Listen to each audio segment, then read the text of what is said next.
492 نفر آنها اختیاراً برگردانده شدند. مقامات انتظامی تاجیکستان در یک سال گذشته در کشور بیش از 1700 جنایت را که به گفتهشان خصوصیت تروریستی و افراطی دارد ثبت کردند. در این باره رمضان رحیمزاده وزیر کارهای داخلی روز 13 فوریه در نشست مطبوعاتی خبر داد. او گفت که در تمام سال 2024 365 عضو چنین حرکت و سازمان ها دستگیر شده، تقریبا 500 نفر اختیاری از خارجه به وطن بازگشتند. رحیمزاده درباره بیش از 200 مورد مبلغ گذاری تروریسم و افراطگرایی نیز صحبت کرد که در این رابطه به گفته او 112 نفر دستگیر شدند. وزیر کارهای داخلی در این نشست آمار تاجیکانی را که در جنگ‌های خاورمیانه شرکت کرده و در آنجا کشته شدند نیز اعلام کرد.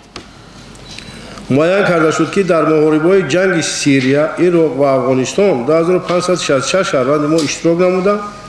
از این شمارات طبق اطلاعات‌های تصدیق شده در محاربه‌ها 1455 نفرشان کشته شدند. این در حالی است که یک قسمی بازداشت شده ها خود را بیگناه می‌شمارند و بعضی از آنهایی که اختیاری به وطن برگشتند به جای عفو زندانی شدند.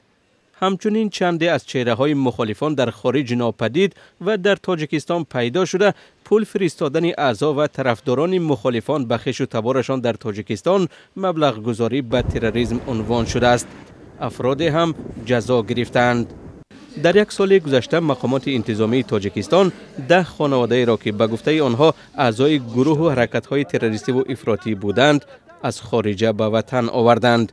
از زمان ظهور داعش در سال 2014 زیاده از 2000 شهروند تاجیکستان به سوریه و عراق رفته، اکثر آنها زن و فرزندانش را هم با خود بردند و یا در آنجا عائله ساختند. از سال 2018 پس از شکست داعش در عراق و سوریه در اردوگاه ها میزیستند.